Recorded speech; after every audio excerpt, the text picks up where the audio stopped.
Good morning, everyone. It is the 15th of March. I hope you're having a great, thank God it's Friday. And I want to encourage you that as we continue to study the Word, I want you just to understand that the Word is living and active and sharper than any two-edged sword. And as we talked about Jesus healing the boy with the leprosy, as we talked about Jesus healing the paralytic, we also see in this that the Pharisees, the calling of Levi. See, Levi was a tax collector. He was considered an evil man. See, God healed his heart. God turned it around. Levi, that was very defiant. He was a tax collector. He was not very godly. And God called Levi. And God changed his life. And all of a sudden you see here that he puts on a large banquet. And everyone was sitting there because he left everything. Levi left everything to follow Jesus because the Lord healed his heart. And let me speak to that this morning to you before we close and I show one more video. You might be sitting here and you've been kind of pushing through to listen to what I have to say. But you may have a really hard heart. You might have had a relationship with Christ and you walked away. And you have decided that you will never darken the doorsteps of a church ever again. Because you've been hurt by the church, or you've been hurt by a pastor, you've been hurt by something. And you blamed it all on the Lord. Can I tell you, as a pastor, I know that sometimes I have preached a pretty hard word, and I feel bad that I've done that, but I know that the Lord is trying to do something.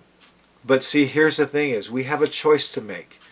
Each and every day, we have a choice of where we're going to spend eternity.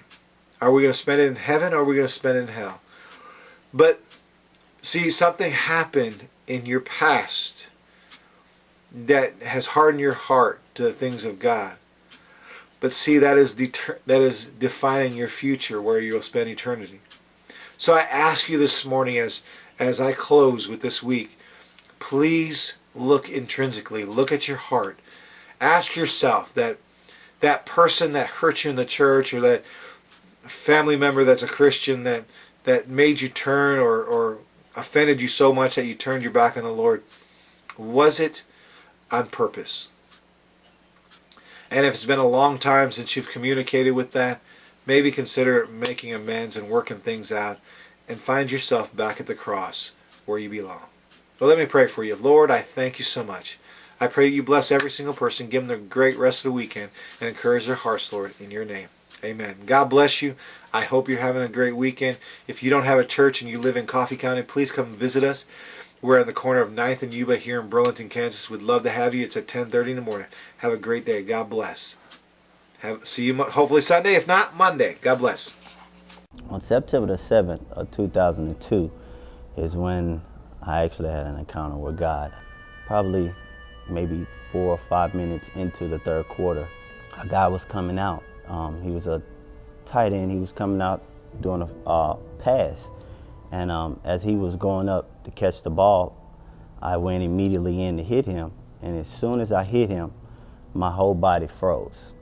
It's like when you're in the hospital and you hear someone's about to die and the machines go off, you hear that beeping sound and you're in beep. That's pretty much what happened to my body immediately as soon as I hit the guy. On my way down, I said, God, don't let me die. Lord, don't let me be paralyzed. I was trying to tell myself in my head, I was saying, get up, but I couldn't move. They thought I was already dead. I actually broke 3 vertebrae in my neck. I broke C1, C2, and C3. So they ended up getting me a jet and flying me out. On the way there, I had an encounter with God. I seen this bright light as I was sitting there. And God said, everything's gonna be okay. And I just got this warm feeling over my whole body. And I knew right there, I knew it was God. I felt the peace, I felt the warmthness. I felt and I knew that everything was gonna be okay. I knew I was gonna be healed. I knew everything was gonna work out. the doctor actually looked at the x-rays from Springfield, and they looked at their x-rays, and they were totally different. I had to learn how to walk again. I had to learn how to write again. Getting out of the halo, I was in that for 3 months. I went to a Miami J collar. I was in that Miami J collar for about 3 weeks. And after that, I went to therapy and started getting my neck back and going through that. And I was back in school the next semester. That in itself, in that small frame of time, God really showed me his hands, his power, or what he can truly do. And it's amazing, folks. I went back to school and folks were just amazed to see me back that next semester when they didn't expect to see me for several years. It really humbled me to really see, that's the love that I really had around me, the care of my family, how much they really loved me and supported me. Just that time really was able to help me to really lean more on God. It just showed me that God is merciful, he's faithful, he's graceful. He loves us. He loves us more than anything in the world.